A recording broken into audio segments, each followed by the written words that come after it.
10ാം class English പാഠപുസ്തകത്തിലെ project tiger എന്ന അധ്യായത്തിൽ നിന്നുള്ള questions and answers, textual activities, രണ്ടാം ഭാഗം വീഡിയോയിലേക്ക് എല്ലാ വിദ്യാർത്ഥികൾക്കും ഹൃദ്യമായ സ്വാഗതം. ഈ വീഡിയോയിൽ നാം വിശദീകരിക്കുന്നത് ടെക്സ്റ്റ് ബുക്കിലെ ആക്ടിവിറ്റീസ് ആണ്. ടെക്സ്റ്റ് ബുക്ക് പേജ് 50, 50ാം പേജിലെ ലെറ്റ്സ് റീവിസിറ്റ് എന്നുള്ള ടൈറ്റിലിൽ activity 1. Satyajit Ray and his friends had to shoot the scenes involving the tiger twice at Nottingham and Boran. Satyajit റേക്കും അദ്ദേഹത്തിന്റെ സുഹൃത്തുക്കൾക്കും ടൈഗർ ഉൾപ്പെടുന്ന സിനിമാ രംഗം 2 പ്രാവശ്യം വെച്ച് ഷൂട്ട് ചെയ്യേണ്ടി വന്നു. നോട്ടൻഗ്രാമിലും ബൊറാൽ വില്ലേജിലും. Write the events that took place in both the places in a sequential order and then describe the shooting. ഓരോ ലൊക്കേഷനിലും സംഭവിച്ച സംഭവങ്ങളെ വളരെ സീക്വൻഷ്യൽ ഓർഡറിൽ, തുടർച്ചയായ ഓർഡറിൽ അവിടെ സംഭവിച്ച കാര്യങ്ങളെ പോയിന്റുകളായിട്ട് ആദ്യം രേഖപ്പെടുത്തുക. ശേഷം ഈ പോയിന്റുകളെല്ലാം ചേർത്തുകൊണ്ട് 2 സ്ഥലങ്ങളിലും അരങ്ങേറിയ ഷൂട്ടിംഗ് വിശദീകരിക്കുക. ഇതാണ് ആക്ടിവിറ്റി. നമുക്കാദ്യം നോട്ടൻഗ്രാം പ്രദേശത്ത് അരങ്ങേറിയ ഷൂട്ടിംഗ് സംഭവ വികാസങ്ങളെ പോയിന്റുകളായിട്ട് രേഖപ്പെടുത്താം. Number 1, found a suitable bamboo grove in Notungram. Notungram പ്രദേശത്ത് അനുയോജ്യമായ ഒരു ബാംബു ഗ്രോവ്, മുളങ്കാട് കണ്ടെത്തി.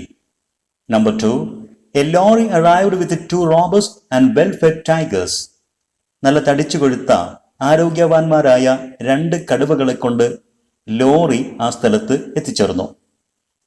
Number 3, arranged the camera and placed it facing the bamboo grove. മുളങ്കാടിനെ ഫേസ് ചെയ്തുകൊണ്ട് അതിലേക്ക് തിരിച്ചു വെച്ചുകൊണ്ട് ക്യാമറ അറേഞ്ച് ചെയ്ത് സ്ഥാപിച്ചു. Number 4, instructed the audience to stand behind away from the camera. അവിടെ കൂടിയിരുന്ന കാണികളോട് ക്യാമറയ്ക്ക് പുറകിലേക്ക് അല്പം മാറി നിൽക്കാൻ നിർദ്ദേശം നൽകി. Number 5, fixed an iron rod to the ground and tied one end of a thin steel wire to the iron rod and the other end to the tiger skin collar that the tiger was already wearing around its neck. ഒരു ഇരുമ്പ് കുറ്റി ഭൂമിയിലേക്ക് അടിച്ചിറക്കി. എന്നിട്ട് കനം കുറഞ്ഞ നേരിയ ഒരു ഇരുമ്പ് വയറിന്റെ ഒരറ്റം ആ കുറ്റിയിലേക്ക് ബന്ധിപ്പിച്ചു. മറ്റേ അറ്റം ടൈഗർ കഴുത്തിൽ അണിഞ്ഞിരിക്കുന്ന ഒരു ടൈഗർ സ്കിൻ കോളർ അതിലേക്കും ബന്ധിപ്പിച്ചു. Number 6, the cage of the tiger was opened. കടുവയുടെ കൂട് തുറന്നു. Number 7, the tiger sprang out and started prancing around with tremendous enthusiasm. ഉടനെ തന്നെ ടൈഗർ പുറത്തേക്ക് കുതിച്ചു ചാടി. അവിടെയാകെ വർദ്ധിച്ച ആവേശത്തോടു കൂടി കുതിച്ച് ചാടി മറിഞ്ഞ് ഭയാനകമായ രംഗം സൃഷ്ടിച്ചു. നമ്പർ 8, ദ ട്രെയിനർ മിസ്റ്റർ തോർത്ത് was startled and made futile efforts to bring it under control. Trainer mister തോർത്ത് പോലും ഭയപ്പെട്ടിരുന്നു. അദ്ദേഹം കടുവയെ നിയന്ത്രണത്തിൽ കൊണ്ടുവരാനുള്ള വിഫല ശ്രമങ്ങൾ നടത്തി.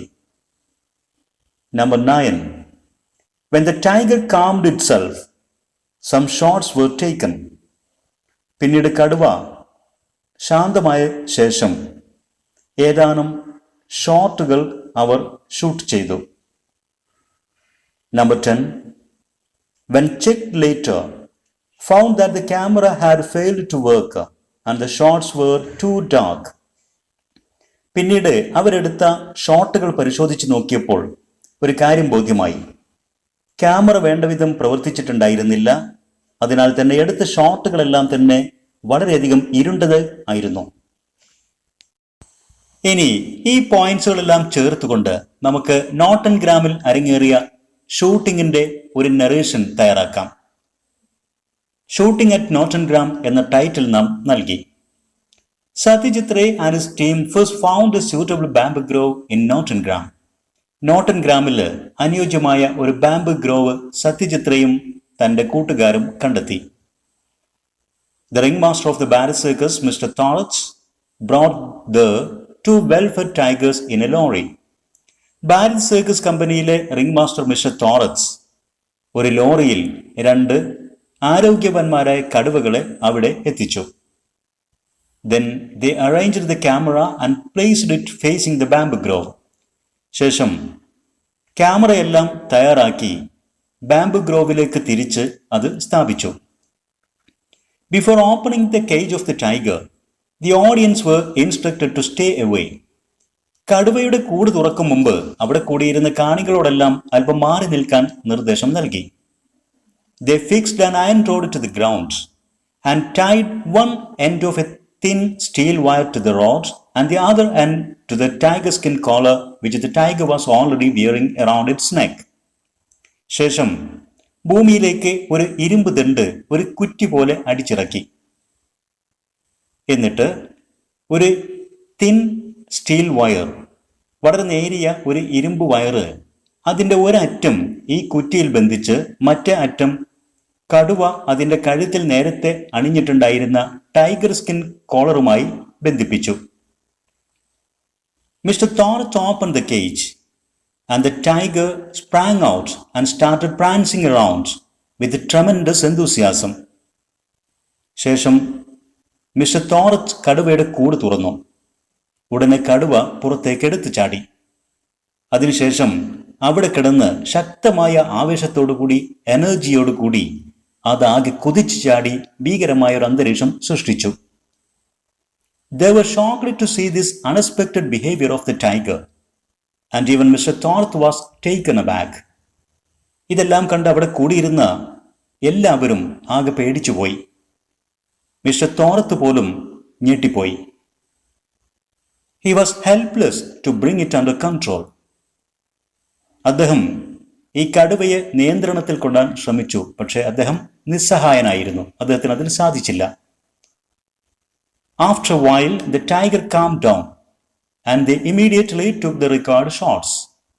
എന്നാൽ അല്പം കഴിഞ്ഞ് കടുവ സ്വയം ശാന്തമായി. ഉടനെ അവർ ആവശ്യമായ ഷോട്ടുകളെല്ലാം തന്നെ ഷൂട്ട് ചെയ്തു. But when they returned to Calcutta and checked the shots, they realized that the camera had failed to work and the shots were too dark.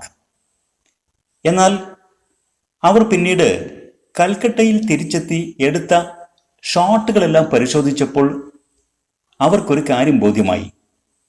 Camera വേണ്ടവിധം പ്രവർത്തിച്ചിട്ടുണ്ടായിരുന്നില്ല.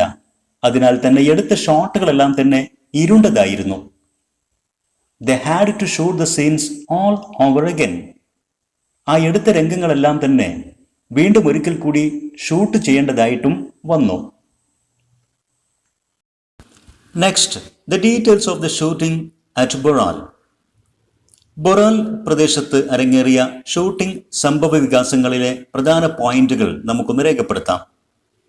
Number 1, found a bamboo grove near Calcutta at Boral. കൽക്കട്ടക്കടുത്ത് ബൊറാൽ പ്രദേശത്ത് അനുയോജ്യമായ ഒരു bamboo grove കണ്ടെത്തി. Number 2, mister Thorat brought again the tigers, the iron rod, the wire, the collar etcetera in a lorry.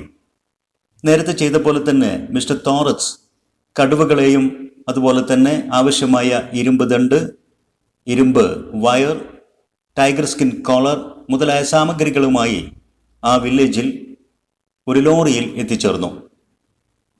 Number 3, the village audience were told to stay 70 feet away from the camera. അവിടെ കൂടിയ ഗ്രാമീണരായ കാണികളോട് ക്യാമറയ്ക്ക് പിറകിലേക്ക് ഏകദേശം 70 അടിയെങ്കിലും മാറി നിൽക്കണമെന്ന് നിർദ്ദേശം നൽകി. Number 4, the villagers were not ready to stay away. എന്നാൽ ഗ്രാമീണർ ആ നിർദ്ദേശമൊന്നും ചെവിക്കൊള്ളാൻ തയ്യാറായിരുന്നില്ല. ഇതോടുകൂടി എല്ലാം തന്നെ നാം ഇവിടെ വിശദീകരിച്ചു കഴിഞ്ഞു. സൊല്യൂഷൻസ് നാം കണ്ടെത്തി. സത്യത്തിലെ ഉപകാരപ്പെടുന്ന ഈ ഗ്രാമീണരുമായി സമയം കളയാൻ നിന്നില്ല. ഇംഗ്ലീഷ് ആവശ്യമായ യൂട്യൂബ് ചാനൽ ക്രമീകരണങ്ങളുമായി മുന്നോട്ട് ഷെയർ ചെയ്യുക, ലൈക്ക് ചെയ്യുക. Number 5, thanks for watching. Got the camera ready and signaled to Mr. Thorath to open the cage.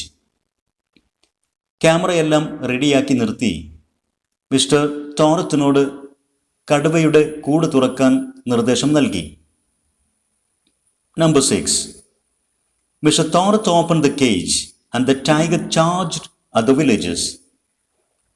Mister Thorat കടുവയുടെ കൂട് തുറക്കുന്നു. ഉടനെ തന്നെ കടുവ വളരെ ദേഷ്യത്തോടുകൂടി അവിടെ കൂടിയ ഗ്രാമീണർക്ക് നേരെ കുതിച്ചു ചാടി. Number 7. The audience melted away as if by magic. അവിടെ കൂടിയിട്ടുണ്ടായിരുന്ന ആ ജനങ്ങളെല്ലാം തന്നെ ഒരു മാജിക്കൽ എന്ന പോലെ വളരെ പെട്ടെന്ന് അപ്രത്യക്ഷമായി. Number 8. After a while, the tiger calmed down and behaved like an obedient child. അല്പസമയങ്ങൾക്ക് ശേഷം കടുവ സ്വയം ശാന്തമായി.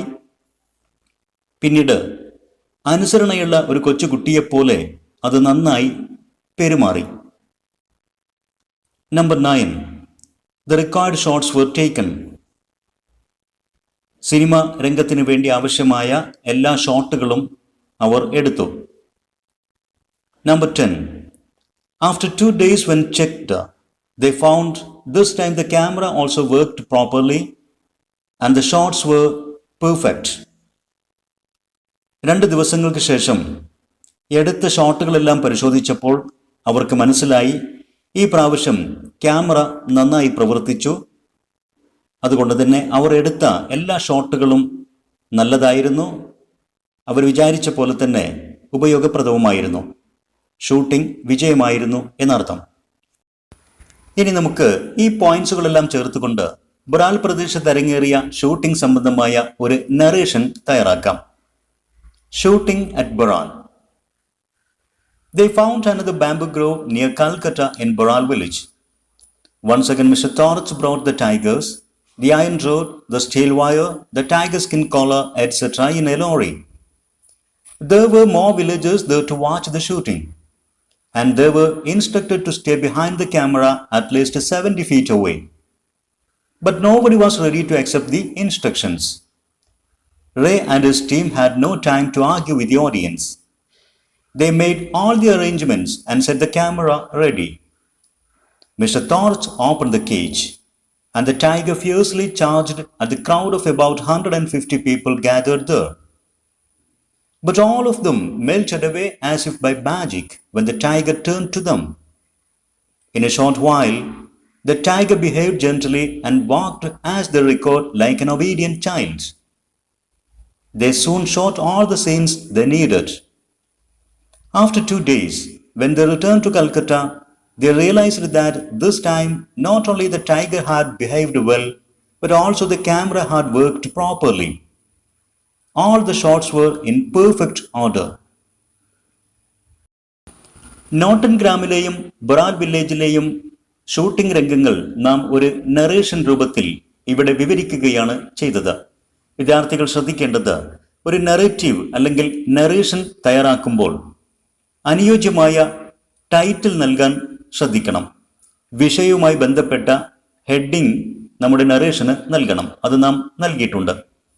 ഇനി മറ്റൊരു കാര്യം ശ്രദ്ധിക്കേണ്ടത്, ഇതേ വിഷയം പാരഗ്രാഫ് ക്വസ്റ്റ്യൻ ആയിട്ട് എക്സാമുകളിൽ ചോദിക്കാൻ സാധ്യതയുണ്ട്. അങ്ങനെ വരുമ്പോൾ പാരഗ്രാഫ് ക്വസ്റ്റ്യനുകൾക്ക് ആൻസർ ചെയ്യുമ്പോൾ ഹെഡിങ് നൽകേണ്ടതില്ല. മറിച്ച് നമ്മുടെ വിഷയവുമായി ബന്ധപ്പെട്ട ഒരു ടോപ്പിക് സെന്റൻസ് പാരഗ്രാഫിൽ ഉൾപ്പെടുത്താൻ ശ്രദ്ധിക്കണം. നമ്മുടെ ഈ activity text book page 50 activity 1 അവിടെ നമുക്കൊരു ടോപ്പിക് സെന്റൻസ് നൽകിയിട്ടുണ്ട്. ആ ടോപ്പിക് സെന്റൻസ് തന്നെ പാരഗ്രാഫിൽ ഉൾപ്പെടുത്താൻ വിദ്യാർത്ഥികൾ ശ്രദ്ധിക്കുക. ഇതാണ് ആ topic sentence. Satyajit Ray and his friends had to shoot the scenes involving the tiger twice at Notre Dame and Boral. ഇത്തരം കാര്യങ്ങൾ ശ്രദ്ധിച്ചുകൊണ്ട് വിദ്യാർത്ഥികൾ ഈ നറേഷൻ ഒരു പാരഗ്രാഫായിട്ടും മാറ്റി എഴുതാൻ പരിശീലിക്കണം. Next, activity 2 text book page 50. Ray and his friends visited the Barrett Circus camp in Calcutta to hire a tiger to be filmed for his movie Gooby Gain Bagabain. He spoke to the manager of the circus company.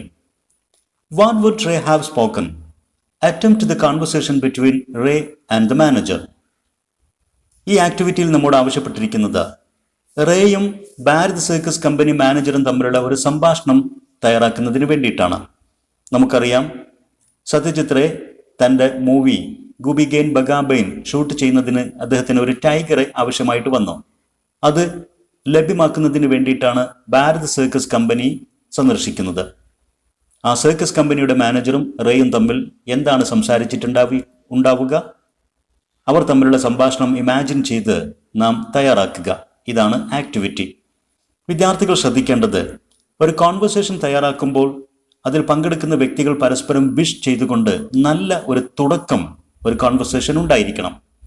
പിന്നീട് ക്വസ്റ്റ്യനിൽ തന്നിരിക്കുന്ന വിഷയവുമായി ബന്ധപ്പെടുന്ന സംഭാഷണങ്ങൾ അതിൽ ഉൾപ്പെടുത്തണം. വിഷയവുമായിട്ട് touch ഉണ്ടായിരിക്കണം എന്നർത്ഥം. അതുപോലെ തന്നെ നല്ല ഒരു എൻഡിങ്, പരസ്പരം വിഷ് ചെയ്തുകൊണ്ട് ഒരു ഇഫക്റ്റീവായിട്ടുള്ള എൻഡിങ് കോൺവെർസേഷൻ ഉണ്ടായിരിക്കണം. വളരെ പെട്ടെന്ന് ഒരു സഡൻ ബ്രേക്ക് ഇടുന്ന പോലെ അവസാനിപ്പിക്കരുത് എന്നർത്ഥം. മറ്റൊരു പ്രധാനപ്പെട്ട കാര്യം ശ്രദ്ധിക്കേണ്ടത്, ഒരു കോൺവെർസേഷൻ ഒരുപാട് നീണ്ടുപോകരുത്, എന്നാൽ വളരെ ചുരുങ്ങിയതും ആകരുത്. 6-7 എക്സ്ചേഞ്ചുകളാണ് ഏറ്റവും അഭികാമ്യം. ഒരു എക്സ്ചേഞ്ച് എന്ന് പറയുന്നത് ഒരു വ്യക്തി ഒരു കാര്യം പറയുന്നു, മറ്റു വ്യക്തി അതിനോട് പ്രതികരിക്കുന്നു. അങ്ങനെ അവർക്കിടയിലുള്ള ഒരു ഡയലോഗ്, അതാണ് ഒരു എക്സ്ചേഞ്ച്. ഇങ്ങനെ 6-7 എക്സ്ചേഞ്ചുകളാണ് ഒരു നല്ല കോൺവെർസേഷന് അഭികാമ്യം. ഇതെല്ലാം ശ്രദ്ധിച്ചുകൊണ്ട് ഒരു കോൺവെർസേഷൻ തയ്യാറാക്കുക. നാം ഒന്നിവിടെ തയ്യാറാക്കിയിരിക്കുന്നത് വിദ്യാർത്ഥികൾ വായിച്ച് മനസ്സിലാക്കുക. ഇതൊരു മോഡലാക്കി എടുക്കുക. Ray: good morning sir, I am Satyajit Ray. Manager: very good morning, welcome sir, pleased to meet you. Ray: if you don't mind, I would like a favor from you. Manager: always with pleasure. What can I do for you? Ray: you have many tigers, haven't you? I need one. Manager: you need a tiger? What's it for? Ray: I am going to shoot a new film in which there is a scene of the heroes meeting a tiger. Manager: how long will the shooting take? Ray: it won't take very long, perhaps 2 hours. Manager: it's okay. You can have 1 or 2 tigers with its trainer, Mr. Torrance. Ray: very kind of you. Thank you very much. Manager: you're welcome. Next, Activity 3, textbook page 51. Read the sentences taken from the article. Alfred Hitchcock decided to make a film called Birds. In the story, birds from all over the world started attacking humans. Hitchcock needed a variety of birds, but what was recorded in large number was ravens. Notices were placed in the press all over the United States asking people to contact the filmmaker. Draft the likely notice that was published in the newspaper. നമുക്കറിയാം, നമ്മുടെ അധ്യായത്തിൽ നാം വായിച്ചതാണ്. Alfred Hitchcock എന്നുള്ള വിശ്വപ്രസിദ്ധനായ film maker birds എന്നുള്ള പേരിൽ ഒരു cinema എടുക്കാൻ തീരുമാനിച്ചു. ലോകത്തിൻ്റെ പല ഭാഗത്തു നിന്നുള്ള പക്ഷികൾ മനുഷ്യരെ ആക്രമിക്കുന്നതായിരുന്നു അതിലെ പ്രധാന സംഭവം. ഇതിനുവേണ്ടി അദ്ദേഹത്തിന് പലതരത്തിലുള്ള പക്ഷികളെ ആവശ്യമായിരുന്നു. ഏറ്റവും കൂടുതൽ ആവശ്യം വന്നിരുന്നത് റാവൻസ് പക്ഷികളെ ആയിരുന്നു. അത് ലഭ്യമാകുന്നതിന് വേണ്ടി അദ്ദേഹം അമേരിക്കയിലുടനീളം ന്യൂസ് പേപ്പറുകളിൽ പരസ്യം നൽകി. നമ്മോട് ആവശ്യപ്പെട്ടിരിക്കുന്ന ആക്ടിവിറ്റി ഇതാണ്. ആൽഫ്രഡ് ഹിച്ച്കോക്ക് നൽകിയ അതുപോലുള്ള ഒരു പരസ്യം, അതിൻ്റെ ഒരു നോട്ടീസ് നാം തയ്യാറാക്കുക. വിദ്യാർത്ഥികൾ ശ്രദ്ധിക്കേണ്ടത്, വിവിധ തരത്തിലുള്ള നോട്ടീസുകളുണ്ട്. പ്രോഗ്രാം നോട്ടീസുകൾ, അഡ്വർടൈസ്മെൻറ്റ് നോട്ടീസുകൾ എല്ലാം തന്നെ. നമ്മോട് ഇവിടെ ആവശ്യപ്പെട്ടിരിക്കുന്നത് ഒരു അഡ്വർടൈസ്മെൻറ്റ് നോട്ടീസാണ്. അതിൽ പ്രധാനമായിട്ടും അടങ്ങിയിരിക്കേണ്ടത് വിഷയവുമായി ബന്ധപ്പെട്ട ഒരു വളരെ കാച്ചി, മനുഷ്യരെ ശ്രദ്ധ ആകർഷിക്കുന്ന തരത്തിലുള്ള ഒരു ഹെഡിങ് അതിന് നൽകണം. അതുപോലെ തന്നെ പ്ലേസ് ആൻഡ് ഡേറ്റ്, പിന്നെ ഏറ്റവും ചുരുങ്ങിയ വാക്കുകളിൽ വിഷയം അവതരിപ്പിക്കണം. അതുപോലെ തന്നെ കോണ്ടാക്ട് ഫോൺ നമ്പറോ ഇമെയിൽ ഐഡിയോ ഒക്കെ ഉൾപ്പെടുന്ന ഒരു കോണ്ടാക്ട് ഉണ്ടായിരിക്കണം. നാം ഇവിടെ തയ്യാറാക്കിയിരിക്കുന്നത് ശ്രദ്ധിക്കുക. ട്രെയിൻഡ് റാവൻസ് വാണ്ടഡ് എന്നുള്ള ഹെഡ്ലൈൻ കൊടുത്തിരിക്കുന്നു. ദെൻ ഹോളിവുഡ് എന്നുള്ള പ്ലേസും 10 മാർച്ച് 2021 എന്നുള്ള ഡേറ്റും കൊടുത്തിരിക്കുന്നു. ഇനി ന്യൂസ് പേപ്പറുകളിലൊക്കെ പരസ്യം നൽകുമ്പോൾ ഏറ്റവും ചുരുങ്ങിയ വാക്കുകളിലായിരിക്കണം വിഷയം അവതരിപ്പിക്കേണ്ടത്. Mr. Alfred Hitchcock, the film director, is in need of many varieties of trained birds for his new film, Birds. Those who have trained ravens and other birds may contact Mr. Hitchcock immediately. എന്നുള്ള വിഷയം നാം ഇവിടെ 2 സെന്റൻസുകളിൽ ഒതുക്കി അവതരിപ്പിച്ചു. ശേഷം phone number, email ID എന്നീ കോണ്ടാക്റ്റുകളും കൊടുത്തിരിക്കുന്നത് ശ്രദ്ധിക്കുക. Next, activity 4, textbook page 51. According to the Prevention of Cruelty to Animals Act, if an animal is used for the purpose of entertainment, it shall be according to strict norms suggested by the Act. നമ്മുടെ വിനോദങ്ങൾക്ക് വേണ്ടി മൃഗങ്ങളെ ഉപയോഗിക്കുമ്പോൾ prevention of cruelty to animals act എന്നുള്ള നിയമം ശക്തമായിട്ട് പാലിച്ചിരിക്കണം.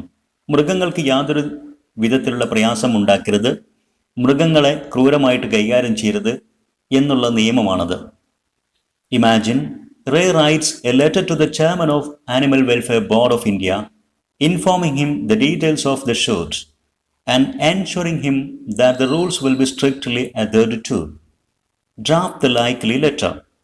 ഈ നിയമങ്ങളെല്ലാം ഉള്ളതുകൊണ്ട് തന്നെ തൻ്റെ ഫിലിം ഷൂട്ടിങ്ങിന് വേണ്ടി സത്യജിത്രയ്ക്ക് ഒരു ടൈഗറെ ഉപയോഗിക്കേണ്ടതായിട്ട് വരുന്നു. അതുകൊണ്ട് അദ്ദേഹം അതിനനുമതി തേടിക്കൊണ്ട് ആനിമൽ വെൽഫെയർ ബോർഡിന്റെ ചെയർമന് ഒരു കത്ത് എഴുതുന്നു.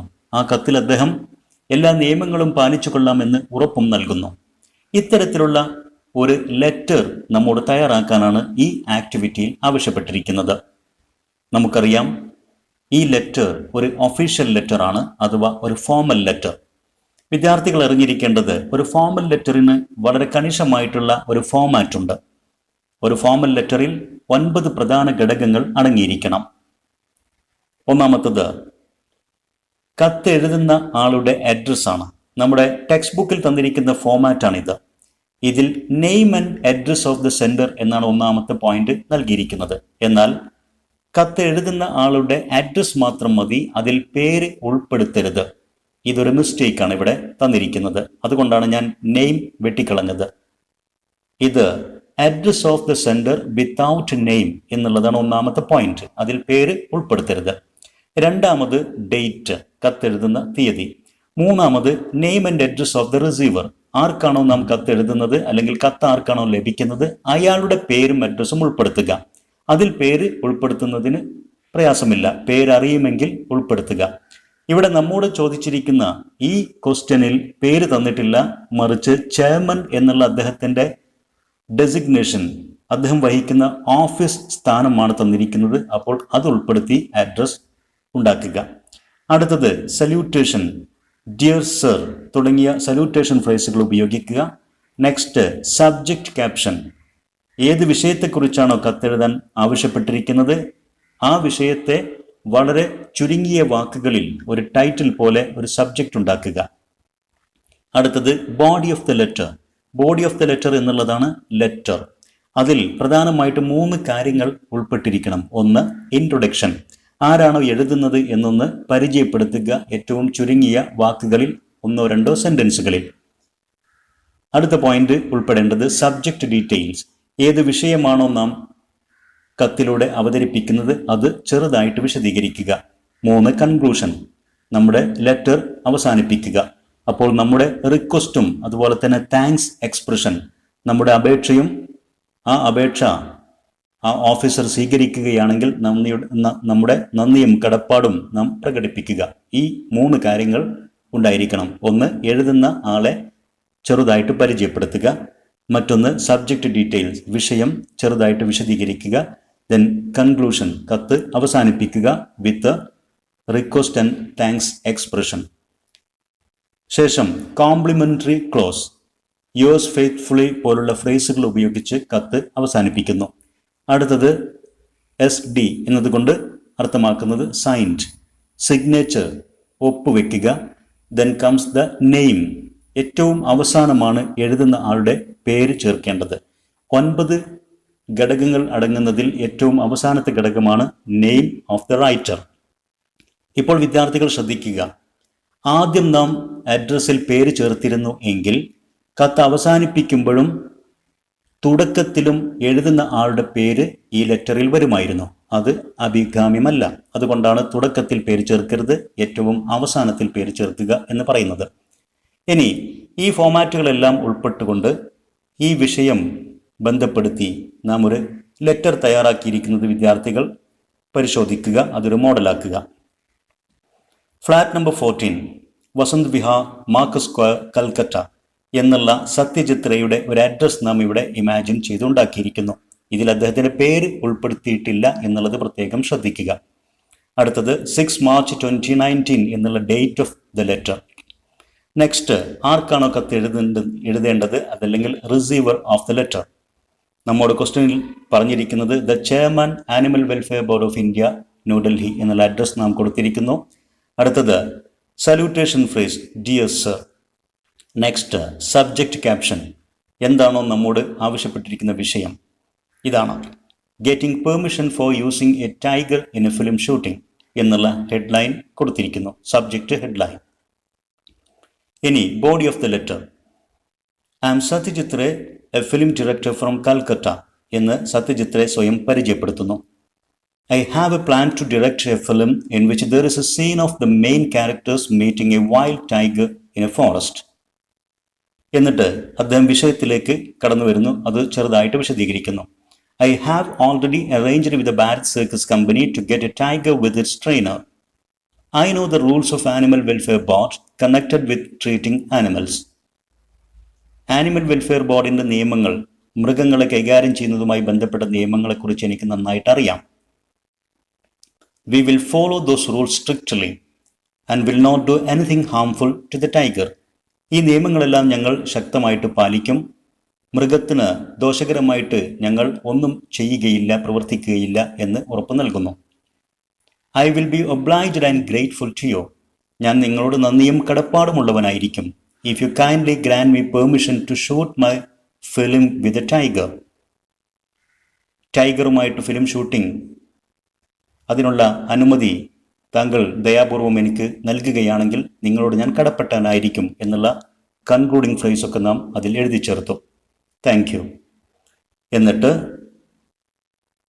നമ്മുടെ ഏഴാമത്തെ ഘടകം യുവേഴ്സ് ഫെയ്ത്ത്ഫുള്ളി എന്നുള്ള ലീവ് ടേക്കിംഗ് ഫ്രേസും നാം ഇവിടെ ചേർത്തു. അത് കഴിഞ്ഞ് സിഗ്നേച്ചർ, ദെൻ സത്യജിത് റേ എന്നുള്ള നെയിം ഓഫ് ദ റൈറ്റർ ഏറ്റവും അവസാനമായിട്ട് ചേർത്തിരിക്കുന്നത് ശ്രദ്ധിക്കുക. ഇവിടെ വിദ്യാർത്ഥികൾ ശ്രദ്ധിക്കേണ്ട മറ്റൊരു പ്രധാന കാര്യം, സിഗ്നേച്ചർ കഴിഞ്ഞാണ് പേര് ചേർക്കേണ്ടത്, അല്ലാതെ പേര് കഴിഞ്ഞ് ഒരിക്കലും സിഗ്നേച്ചർ ചേർക്കരുത്. എപ്പോഴും ഓർത്താൽ മതി, ഒരു ഒഫീഷ്യൽ ലെറ്റർ ആണെങ്കിലും ഒരു ഫ്രണ്ട്ലി ലെറ്റർ ആണെങ്കിലും ഒരു ലെറ്ററിലെ ഏറ്റവും അവസാന ഘടകം ആ കത്ത് എഴുതുന്ന ആളുടെ പേരായിരിക്കും. അപ്പോൾ സിഗ്നേച്ചർ അതിൻ്റെ തൊട്ട് മുമ്പിൽ ചേർക്കാൻ ഓർത്തു വെക്കുക. വിദ്യാർത്ഥികൾ ഈ ലെറ്റർ ഒരു മോഡലായി പഠിച്ച് ഇതുപോലെ ലെറ്ററുകൾ തയ്യാറാക്കി പരിശീലിക്കും. Activity 5, textbook page 52. Ray begins the article with the topic sentence, "No one can beat Hollywood when it comes to making films with animals in them." Can you substantiate Ray's argument with the evidences provided in this passage? നമ്മുടെ ഈ article start ചെയ്യുന്നത് സത്യജിത് റേ പറയുന്ന ഒരു topic സെന്റൻസോട് കൂടിയാണ്. No one can beat Hollywood when it comes to making films with animals in them. ഈ topic സെന്റൻസിനെ substantiate ചെയ്യുന്ന, അതിനെ സാധൂകരിക്കുന്ന, support ചെയ്യുന്ന ഉദാഹരണങ്ങൾ ആ പാസേജിൽ നിന്ന് എടുത്ത് ഉദ്ധരിക്കുക. അതല്ലെങ്കിൽ ആ പാസേജിൽ നിന്ന് മറ്റ് കാര്യങ്ങൾ എടുത്ത് ഉദ്ധരിച്ചുകൊണ്ട് സത്യജിത് റേ പറയുന്ന ഈ ടോപ്പിക് സെന്റൻസിനെ നാം സബ്സ്റ്റാൻഷിയേറ്റ് ചെയ്യുക എന്നുള്ളതാണ് ആക്ടിവിറ്റി. നമുക്ക് അതൊന്ന് എഴുതി നോക്കാം. He remembers certain films in which the main characters were dogs. Satyajit Ray പറയുന്നു, അദ്ദേഹം ചില ഫിലിമുകൾ ഓർക്കുന്നുണ്ട്, അതിൽ പ്രധാന കഥാപാത്രത്തെ അവതരിപ്പിച്ചിരുന്നത് ആനിമൽസ് ആയിരുന്നു, especially dogs. He says that there was an Alsatian dog named Rin Tin Tin, whose acting was more impressive than a human actor's. അദ്ദേഹം റിൻ ടിൻ ടിൻ എന്ന പേരിലുള്ള ഒരു അൽസേഷ്യൻ വർഗത്തിൽപ്പെട്ട ഡോഗ് അത് അഭിനയിച്ച സിനിമകൾ ഓർക്കുന്നു. ആ ഡോഗിൻ്റെ അഭിനയം സാധാരണ മനുഷ്യരായിട്ടുള്ള ആക്ടേഴ്സിൻ്റെ അഭിനയത്തേക്കാൾ കൂടുതൽ ഇംപ്രസീവായിരുന്നു, അട്രാക്റ്റീവായിരുന്നു. He also remembers another collie dog called Lassie. Lassie എന്ന പേരിലുള്ള ഒരു കോലി വർഗത്തിൽപ്പെട്ട ഡോഗിൻ്റെ അഭിനയവും ആ ലാസി അഭിനയിച്ച ചില സിനിമകൾ കണ്ടതും അദ്ദേഹം ഓർമ്മിച്ചെടുക്കുന്നു. The directors could make Lassie play whatever role in a film. ഒരു ഫിലിമിൽ ഏത് റോള് വേണമെങ്കിലും വളരെ അനായാസം അവതരിപ്പിക്കാൻ ലാസിയെ കൊണ്ട് കഴിയുമായിരുന്നു. അത് നേടിയെടുക്കാൻ അതിൻ്റെ ഡയറക്ടേഴ്സിന് സാധിക്കുമായിരുന്നു. അത്രത്തോളം കഴിവുറ്റ ഒരു ഡോഗായിരുന്നു lassi. These animal actors were famous stars and had human stand-ins for them. ഈ ആനിമൽ ആക്ടേഴ്സ് എല്ലാം തന്നെ വളരെ പ്രസിദ്ധരായ ആക്ടേഴ്സ് തന്നെയായിരുന്നു. മാത്രവുമല്ല അവയ്ക്കൊക്കെ മനുഷ്യരായിട്ടുള്ള പകരക്കാരും സ്റ്റാൻഡിൻസും ഉണ്ടായിരുന്നു. The money they earned was not less than what a real film star got. ഈ ആനിമൽ ആക്ടേഴ്സിന് ലഭിച്ചിരുന്ന പണവും മറ്റ് മനുഷ്യരായിട്ടുള്ള ആക്ടേഴ്സിന് ലഭിച്ചിരുന്ന പ്രതിഫലത്തേക്കാൾ ഒട്ടും കുറവുമായിരുന്നില്ല. The owners of these animal actors could easily make as much as 100,000 rupees from just one film. ഈ ആനിമൽസിൻ്റെ, ഈ ഡോഗ്സിൻ്റെ ഒക്കെ ഉടമകൾക്ക് ഒരൊറ്റ ഫിലിമിൽ നിന്ന് തന്നെ 100,000 rupees അതിന് മുകളിലൊക്കെ ഉണ്ടാക്കാൻ ഒരു പ്രയാസവും ഉണ്ടായിരുന്നില്ല. അപ്പോൾ ഇത്തരം കാര്യങ്ങളൊക്കെയാണ് ഹോളിവുഡിൽ മൃഗങ്ങളെ വെച്ച് സിനിമയെടുക്കുന്ന കാര്യത്തിൽ ഹോളിവുഡിനെ പരാജയപ്പെടുത്താൻ മറ്റാർക്കും കഴിയില്ല എന്ന സത്യജിത്രയുടെ ഈ ടോപ്പിക് സെന്റൻസിന്റെ സപ്പോർട്ടിംഗ് സെന്റൻസുകൾ, അതിൻ്റെ മറ്റ് ഉദാഹരണങ്ങൾ. Activity 6, textbook page 52. After reading the article Project Tiger, you would have understood the stress and strain behind film making. Project Tiger എന്നുള്ള അധ്യായം വായിച്ച് ഒരു ഫിലിം നിർമ്മാണത്തിന് പിന്നിലുള്ള പ്രയാസങ്ങളെക്കുറിച്ച് നിങ്ങൾ മനസ്സിലാക്കിയിട്ടുണ്ടായിരിക്കും. The article also throws light on the research done by master filmmakers like Hitchcock and Ray before shooting a film. മാത്രമല്ല, ഒരു film shooting ചെയ്യുന്നതിൻ്റെ മുമ്പ് എത്രമാത്രം റിസർച്ചുകൾ കഴിവുറ്റ സിനിമ നിർമ്മാതാക്കളായ ഹിച്ച്കോക്കിനെ പോലെ സത്യജിത് റേ പോലെയുള്ള ആളുകളൊക്കെ ചെയ്യുന്നുണ്ട് എന്നുള്ള കാര്യവും നിങ്ങൾ മനസ്സിലാക്കിയിരിക്കും. Are the new generation filmmakers serious about film making? എന്നാൽ പുതുതലമുറ മോഡേൺ ഫിലിം മേക്കേഴ്സ് ഫിലിം നിർമ്മാണത്തിൻ്റെ കാര്യത്തിൽ പഴയ തലമുറയെ പോലെ സീരിയസ് ആണോ? Conduct debate on this topic in the class. ഈ വിഷയത്തെക്കുറിച്ച് നിങ്ങൾ നിങ്ങളുടെ ക്ലാസ്സിൽ ഒരു ഡിബേറ്റ് തയ്യാറാക്കുക. You may first think about the points for and against the topic. ഈ വിഷയത്തെക്കുറിച്ച് അനുകൂലവും പ്രതികൂലവുമായ പോയിന്റുകൾ ആദ്യം തയ്യാറാക്കുക. And then develop a speech to be made in favor or against new generation films and filmmakers. അതിനുശേഷം ഈ പോയിന്റുകളെല്ലാം ചേർത്തുകൊണ്ട് പുതുതലമുറ ഫിലിമുകളെക്കുറിച്ചും ഫിലിം മേക്കേഴ്സിനെ കുറിച്ചും അനുകൂലവും പ്രതികൂലവുമായിട്ടുള്ള സ്പീച്ചുകൾ തയ്യാറാക്കി ക്ലാസ്സിൽ അവതരിപ്പിക്കുക. ഇതാണ് ആക്ടിവിറ്റി. നമുക്ക് ന്യൂ ജനറേഷൻ ഫിലിമിന് അനുകൂലവും പ്രതികൂലവുമായിട്ടുള്ള പോയിന്റുകൾ ആദ്യം തയ്യാറാക്കാം. ആദ്യം നമുക്ക് new generation films and film മേക്കേഴ്സിന് അനുകൂലമായിട്ടുള്ള പോയിന്റുകൾ തയ്യാറാക്കാം. Number 1, take all efforts to make films resemble real life.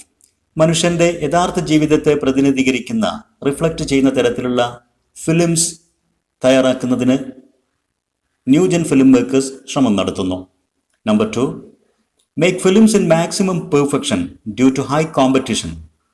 വർദ്ധിച്ച മത്സരമുള്ളതുകൊണ്ട് ഓരോ ന്യൂ ജനറേഷൻ ഫിലിമും മാക്സിമം പെർഫെക്ഷനോടുകൂടി, ഉയർന്ന പരിപൂർണതയോടുകൂടി നിർമ്മിക്കാൻ ശ്രമം നടത്തുന്നു. Number 3, new generation films are technically hi tech.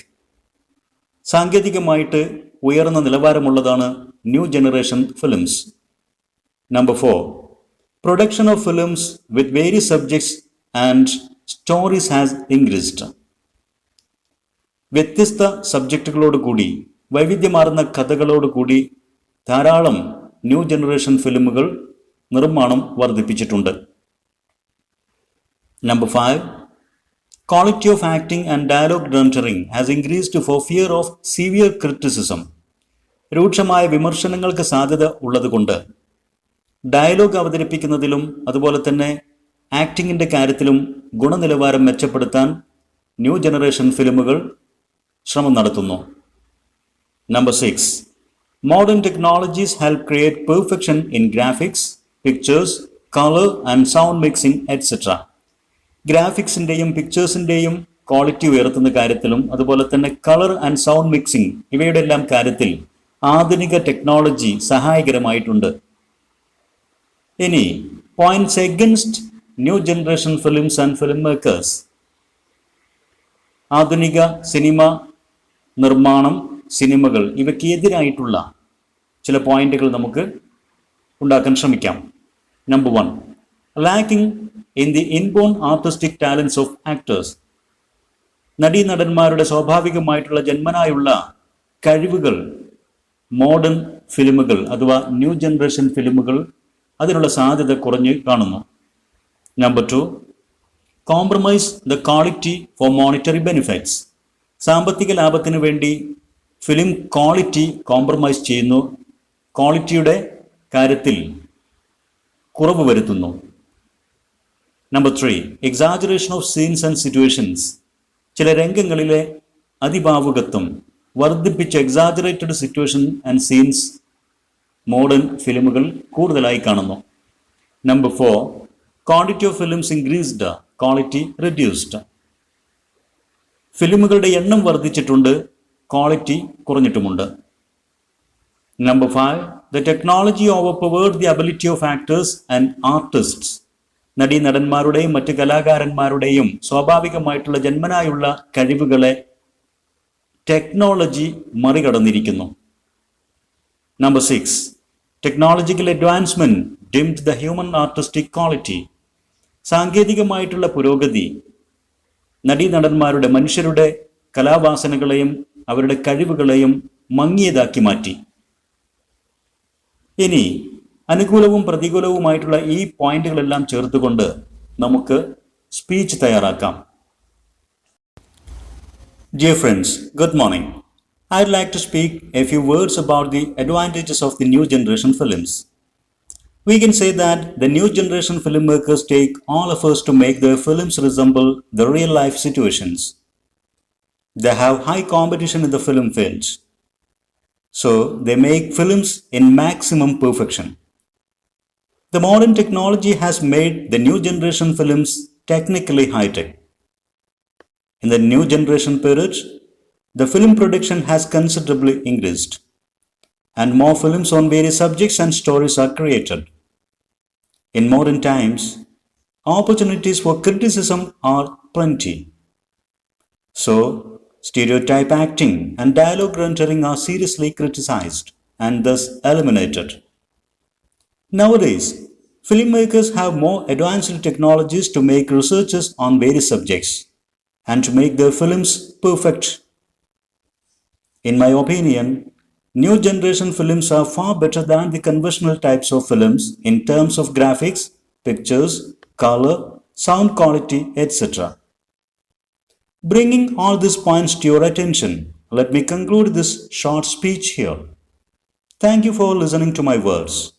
Have a nice day. Now the speech against the new generation films. Dear friends, good morning. It's a matter of pleasure for me to speak a few words about the shortcomings and disadvantages of the new generation films and filmmakers. We can say that the new generation films often lack the inborn artistic talents of actors.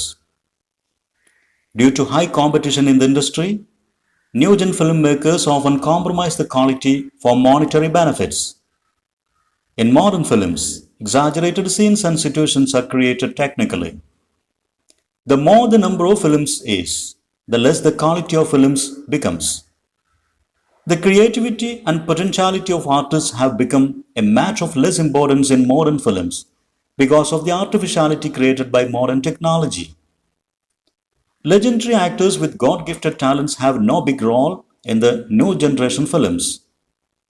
Nowadays, the money-making motive has reduced this art form to be a mere profit-making industry. I believe that we can save our films from these degradations by supporting only the films with some artistic values. Let me conclude my words. Thank you for your time. Have a nice day. Next activity. Let's learn more about words. Textbook page 53. Activity 1. Go through the film terminology given and answer the questions that follow. പാഠപുസ്തകത്തിലെ 53-ാം പേജിൽ film നിർമ്മാണവുമായി ബന്ധപ്പെട്ട ഏതാനും film terminology, അതായത് ചില പദങ്ങളും പ്രയോഗങ്ങളും അവിടെ നൽകിയിട്ടുണ്ട്. അവയുടെ അർത്ഥവും ആശയവും വിശദീകരിച്ചിട്ടുമുണ്ട്. Shots and frames, camera angles, camera movements, ഇതുമായി ബന്ധപ്പെട്ട വേർഡ്സ് ആൻഡ് ഫ്രേസുകളാണ് അവിടെ നൽകിയിരിക്കുന്നത്. വിദ്യാർത്ഥികൾ ആദ്യം അവ വായിച്ച് അവയുടെ അർത്ഥവും ആശയവും മനസ്സിലാക്കുക. അതിനുശേഷം ഇവിടെ തന്നിരിക്കുന്ന ഈ ചോദ്യങ്ങളുടെ ആൻസേഴ്സ് കണ്ടെത്താൻ ശ്രമിക്കുക. നാം ഈ ക്വസ്റ്റ്യൻസിന്റെ ആൻസേഴ്സ് ഇവിടെ നൽകിയിട്ടുണ്ട്.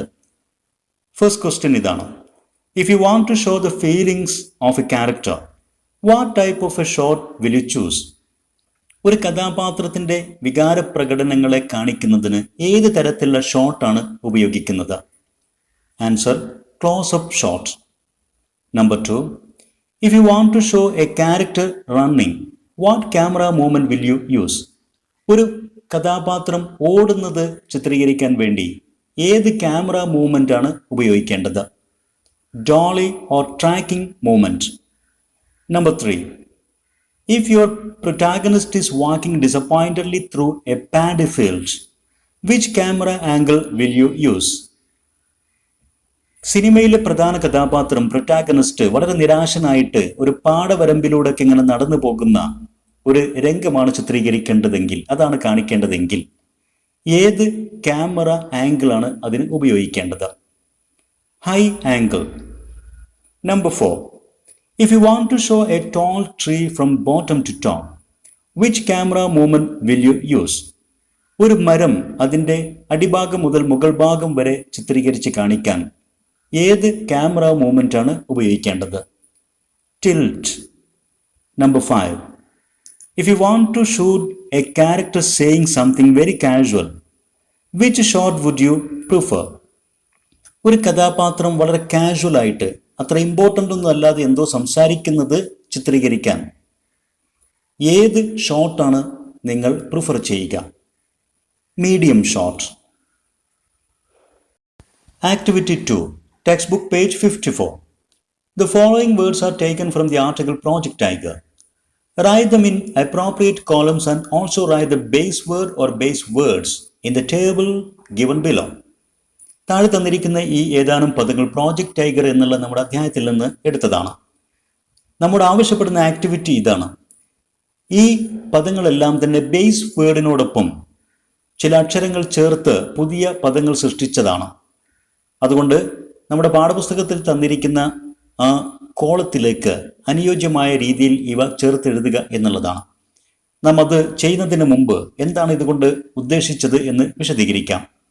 നമുക്കറിയാം, ഒരു പദത്തിൻ്റെ ബേസ് രൂപത്തിൻ്റെ മുമ്പിൽ ഏതാനും അക്ഷരങ്ങൾ ചേർത്തുകൊണ്ട് പുതിയ ഒരു പദം സൃഷ്ടിക്കാം.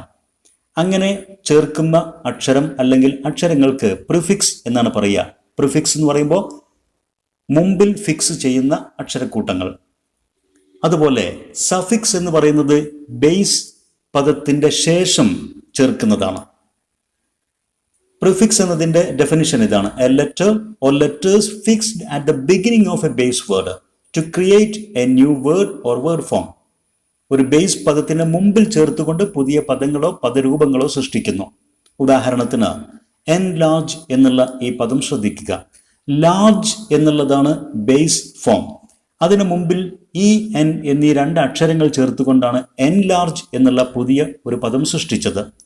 അപ്പോൾ ചേർക്കപ്പെട്ട ഇ എൻ എന്നീ ആ രണ്ട് അക്ഷരങ്ങളാണ് പ്രിഫിക്സ് എന്നറിയപ്പെടുന്നത്. സഫിക്സ് എന്നുള്ളത് നേരെ വിപരീതം. പദം ബേസ് ഫോം കഴിഞ്ഞ് ചേർക്കപ്പെടുന്ന അക്ഷരക്കൂട്ടം. ഉദാഹരണത്തിന്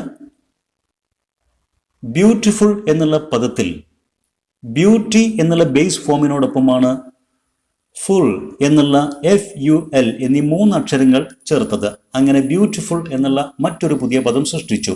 ഇതിലെ FUL എന്നുള്ള ഈ അക്ഷരക്കൂട്ടങ്ങൾക്കാണ് സഫിക്സ് എന്ന് പറയുന്നത്. ഇനി മറ്റൊരു കാര്യം, കോമ്പൗണ്ടിങ്. കോമ്പൗണ്ടിങ് എന്ന് പറയുന്നത് creating new words by combining 2 or more stand alone words.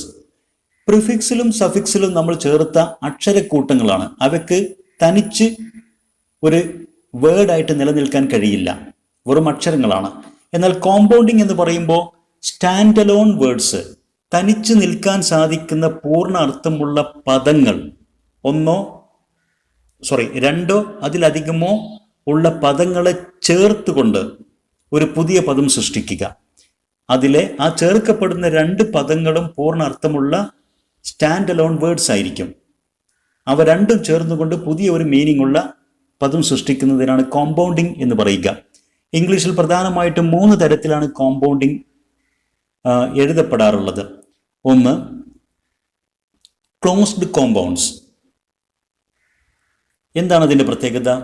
Written as a single word. ചേർക്കപ്പെടുന്ന ഈ 2 അതിലധികമോ ഉള്ള പദങ്ങൾ ഒറ്റ പദം പോലെ ചേർത്തെഴുതുക, ക്ലോസ് ചെയ്ത് എഴുതുക, ഗ്യാപ്പ് ഇല്ലാതെ. ഉദാഹരണത്തിന് ടെക്സ്റ്റ് ബുക്ക്. ഇവിടെ കാണാൻ സാധിക്കും അതൊരൊറ്റ വേർഡായിട്ടാണ് എഴുതിയിരിക്കുന്നത്. എന്നാൽ ടെക്സ്റ്റ് എന്നുള്ളത് ഒരു സിംഗിൾ വേർഡാണ്, ബുക്ക് എന്നുള്ളത് മറ്റൊരു വേർഡാണ്. ഇത് രണ്ടും കൂടെ ചേർത്തുകൊണ്ടാണ് ടെക്സ്റ്റ് ബുക്ക് എന്നുള്ള ഒരു പുതിയ വേർഡ് ചേർത്തത്. അത് അടുപ്പിച്ച് ചേർത്തെഴുതിക്കൊണ്ട് ആണ് എഴുതാറുള്ളത്. ഇത്തരം കോമ്പൗണ്ടുകൾക്കാണ് ക്ലോസ്ഡ് കോമ്പൗണ്ട്സ് എന്ന് പറയപ്പെടുന്നത്. മറ്റൊരു ഉദാഹരണം, കീബോർഡ്. കീ ഒരു സിംഗിൾ വേർഡാണ്, ബോർഡ് മറ്റൊരു വേർഡാണ്. എന്നാൽ കീബോർഡ് എന്നുള്ളത് ഒരു പുതിയ അർത്ഥമുള്ള മറ്റൊരു സിംഗിൾ വേർഡാണ്. ഇനി ഹൈഫനേറ്റഡ് കോമ്പൗണ്ട്സ്. ചിലപ്പോൾ കോമ്പൗണ്ടുകളെ നമ്മൾ ഹൈഫൻ ചേർത്തുകൊണ്ട് എഴുതാറുണ്ട്. അത്തരം കോമ്പൗണ്ടുകൾക്ക് ഹൈഫനേറ്റഡ് കോമ്പൗണ്ട്സ് എന്താണ് പറയുക? ഉദാഹരണത്തിന് words combined using A hyphen. Stand in. Stand എന്നുള്ള പദം ദെൻ ഇൻ എന്നുള്ള പദം ചേർത്തെഴുതിയിട്ടുള്ള ഒരു ഹൈഫൻ വേണം. Stand in, well fed, mother in law. ഇവിടെ നമുക്ക് 3 പദങ്ങൾ ചേർത്ത് ശ്രദ്ധിക്കുക. Mother in law. ഇങ്ങനെ ഹൈഫനേറ്റഡ് കോമ്പൗണ്ട്സുകൾ പ്രത്യേകം ശ്രദ്ധിക്കുക. ഇനി ഓപ്പൺ കോമ്പൗണ്ട്സ്. ഓപ്പൺ കോമ്പൗണ്ടിന്റെ പ്രത്യേകത റിട്ടൺ സെപ്പറേറ്റ്ലി. ആ കോമ്പൗണ്ടിൽ ചേർക്കപ്പെടുന്ന പദങ്ങളെ നാം സെപ്പറേറ്റ് വേർഡുകളായിട്ട് തന്നെയാണ് എഴുതുക. ഉദാഹരണത്തിന് സ്കൂൾ ബസ്. സ്കൂൾ ബസ് എന്നുള്ളത് ഒരേ ഒരർത്ഥം വരുന്ന ഒരു സിംഗിൾ പദം പോലെയാണ് നാം ഉപയോഗിക്കുന്നത്. പക്ഷേ അത് എഴുതുമ്പോൾ സ്കൂൾ ബസ് എന്നിങ്ങനെ വേർതിരിച്ചാണ് എഴുതുക. അതുകൊണ്ടാണത് ഓപ്പൺ കോമ്പൗണ്ട് എന്ന് അറിയപ്പെടുന്നത്. അതുപോലെ തന്നെ ഡൈനിങ് ഹാൾ. ഡൈനിങ് ഒരു പദമായിട്ടും ഹാൾ മറ്റൊരു പദമായിട്ടാണ് എഴുതുന്നത്. പക്ഷേ ഡൈനിങ് ഹാൾ എന്നുള്ളത് ഒരു ഒറ്റ പദമായിട്ടാണ് നാം ട്രീറ്റ് ചെയ്യുന്നത്. ഇത്തരം കാര്യങ്ങൾ ശ്രദ്ധിച്ചുകൊണ്ടാണ് ഇനി നാം ഈ എക്സസൈസ് ചെയ്യേണ്ടത്. നമ്മുടെ ക്വസ്റ്റ്യൻ ഇതാണ്. ഇവിടെ impossible, making films, invisible, childhood, unfasten, cameraman, customary, film maker തുടങ്ങിയ പദങ്ങൾ തന്നിരിക്കുന്നു. താഴെ base word or base words, prefixation, suffixation, compounding എന്നീ കോളങ്ങളുമുണ്ട്. നാം ഈ പദങ്ങൾ പരിശോധിച്ച് ഈ കോളത്തിലേക്ക് നാം അനുയോജ്യമായ രീതിയിലേക്ക് ഭാഗങ്ങളെ തിരിച്ചെഴുതുക. ഇംപോസിബിൾ എന്നുള്ള പദത്തിന്റെ ബേസ് രൂപം പോസിബിൾ എന്നുള്ളതാണ്. അതിനോടൊപ്പം IM എന്നീ 2 അക്ഷരങ്ങൾ മുന്നിൽ ചേർത്തുകൊണ്ടാണ് ഇംപോസിബിൾ ഉണ്ടാക്കിയത്. അപ്പോൾ IM എന്നീ ഈ 2 അക്ഷരങ്ങൾ പ്രിഫിക്സ് ആണ്, അഥവാ പ്രിഫിക്സേഷൻ ആണ്. ദെൻ മേക്കിംഗ് എന്നുള്ള പദത്തിലെ ബേസ് രൂപം മെയ്ക്ക് എന്നുള്ളതാണ്. അതിനോടൊപ്പം ING എന്നീ 3 അക്ഷരങ്ങൾ സഫിക്സ് ആയി ചേർത്തുകൊണ്ടാണ് മേക്കിംഗ് ഉണ്ടാക്കിയത്. സ്വാഭാവികമായിട്ടും ആ പദം മാറ്റുമ്പോൾ മേക്ക് എന്നതിൽ അവസാനത്തെ ഈ മാറി ING ചേർന്നത് പ്രത്യേകം ശ്രദ്ധിക്കണം. ദെൻ അടുത്തത് ഫിലിംസ് എന്നുള്ള ആ പദത്തിലെ ബേസ് രൂപം ഫിലിം എന്നുള്ളതാണ്. അതിനോടൊപ്പം സഫിക്സ് S എന്നുള്ള അക്ഷരം ചേർത്തുകൊണ്ട് പ്ലൂറൽ ഫോം ഉണ്ടാക്കിയതാണ്. ദെൻ ഇൻവിസിബിൾ എന്നുള്ളിടത്ത് വിസിബിൾ എന്നുള്ളതാണ് ബേസ് രൂപം. അതിനോടൊപ്പം IN എന്നുള്ള 2 അക്ഷരങ്ങൾ ചേർത്തുകൊണ്ടാണ് ഇൻവിസിബിൾ എന്നുള്ള പദമുണ്ടാക്കിയത്. അപ്പോൾ ഇൻ ഒരു പ്രിഫിക്സിന് ഉദാഹരണമാണ്. ചൈൽഡ്ഹുഡ് എന്നുള്ള ആ പദത്തിൽ ചൈൽഡ് എന്നുള്ളതാണ് ബേസ് ഫോം. ഹുഡ് എന്നുള്ള അക്ഷരങ്ങൾ ചേർത്തുകൊണ്ടാണ് സഫിക്സേഷൻ തീർത്തിരിക്കുന്നത്. ഫാസ്റ്റൻ എന്നുള്ളതാണ് ബേസ് ഫോം. അതിൽ അൺഫാസ്റ്റൻഡ് എന്നുള്ള ആ പദത്തിൽ സഫിക്സും പ്രിഫിക്സുമുണ്ട്. അൺ എന്നുള്ളിടത്ത് UN എന്നുള്ളത് പ്രിഫിക്സും ഫാസ്റ്റൻ കഴിഞ്ഞ് ED എന്നുള്ളത് സഫിക്സുമാണ്. ഫാസ്റ്റൻ എന്നുള്ളതാണ് ബേസ് ഫോം. ദെൻ ക്യാമറ മാൻ എന്നുള്ളത് ഒരൊറ്റ വേർഡായിട്ട് ചേർത്തിരിക്കുന്ന ഒരു കോമ്പൗണ്ടാണ്. ഹൈഫണില്ല, ഗ്യാപ്പ് ഇല്ലാതെ എഴുതിയത് കൊണ്ട് ഇതൊരു ക്ലോസ്ഡ് കോമ്പൗണ്ടിന് ഉദാഹരണമാണ്. അതിൽ 2 ബേസ് ഫോമുകളാണ് അടങ്ങിയിരിക്കുന്നത്, ക്യാമറയും മാനും. അതൊരു കോമ്പൗണ്ടിങ്ങിന് ഉദാഹരണമാണ്. ദെൻ കസ്റ്റമറി എന്നുള്ളിടത്ത് കസ്റ്റം എന്നുള്ളതാണ് ബേസ് ഫോം. അതോടൊപ്പം ARY ചേർത്ത് കസ്റ്റമറി എന്നുള്ള പുതിയ പദം സൃഷ്ടിക്കാൻ ARY എന്നുള്ള സഫിക്സ് ചേർത്തത് ശ്രദ്ധിക്കുക. ദെൻ ഫിലിം മേക്കർ എന്നുള്ളത് ഒരു കോമ്പൗണ്ടാണെന്ന് കണ്ടാൽ മനസ്സിലാക്കാം, അതൊരു ഹൈഫണൈറ്റഡ് കോമ്പൗണ്ടാണ്. ഫിലിം മേക്കർ എന്നീ 2 പദങ്ങൾ ചേർത്തുകൊണ്ടാണ് അത് സൃഷ്ടിച്ചിരിക്കുന്നത്. അതൊരു കോമ്പൗണ്ടിങ്ങിന് ഉദാഹരണമാണ്. Activity 3, textbook page 55. Fill in the following blanks with suitable words given in the box. ഇവിടെ തന്നിരിക്കുന്ന പദങ്ങൾ ഉപയോഗിച്ചുകൊണ്ട് അനുയോജ്യമായ രീതിയിൽ അവയുടെ അർത്ഥം മനസ്സിലാക്കി ഓരോ സെന്റൻസിലെയും ബ്ലാങ്ക് ഫിൽ ചെയ്യുക. പദങ്ങളുടെ അർത്ഥം ശ്രദ്ധിക്കുക. റെവറൻഷ്യലി മീൻസ് റെസ്പെക്ട്ഫുള്ളി, ആദരവോടെ. Customary as a usual practice, പതിവ് രീതിയിൽ, ആചാരം പോലെ എന്നർത്ഥം. Protagonist main character. Petrified means frightened, ഭയപ്പെട്ടുപോയി. ഫെറോഷ്യസ് ആംഗ്രി, വയലന്റ്, ഫ്രൈറ്റനിങ് എന്നർത്ഥം. Robust healthy, effort, able to spend, സാധ്യമാകുന്ന, ചെലവഴിക്കാൻ കഴിയുന്ന എന്നർത്ഥം. Question number 1. In Chaplin's film The Circus, the lion in the cage does not seem to be ferocious. Number 2. It is customary to take a screen test before casting an actor for a role. Number 3. In the fight scene, the boys were petrified at the thought of having to die from the ledge. Number 4. They were looking for a robust youth to do the role of an army personnel. Number 5. Prem Nazir is one of the most reverentially remembered actors in Malayalam cinema. Number 6. Producers of low-budget film can't afford top-rated actors. Number 7. The veteran director has decided to cast an amateur actor as the protagonist in his new film. ഇതോടുകൂടി project tiger എന്നുള്ള അധ്യായത്തിൽ നിന്നുള്ള textual activities എല്ലാം തന്നെ നാം ഇവിടെ വിശദീകരിച്ചു കഴിഞ്ഞു. അവയുടെ സൊല്യൂഷൻസ് നാം കണ്ടെത്തി കഴിഞ്ഞു. ഇവയെല്ലാം വിദ്യാർത്ഥികൾക്ക് ഉപകാരപ്പെടുമെന്ന് വിശ്വസിക്കുന്നു. നിങ്ങളുടെ അഭിപ്രായങ്ങളും നിർദ്ദേശങ്ങളും കമന്റ് ചെയ്യുക. English Eduport edu video YouTube channel subscribe ചെയ്യുക, ഷെയർ ചെയ്യുക, ലൈക്ക് ചെയ്യുക. Thanks for watching.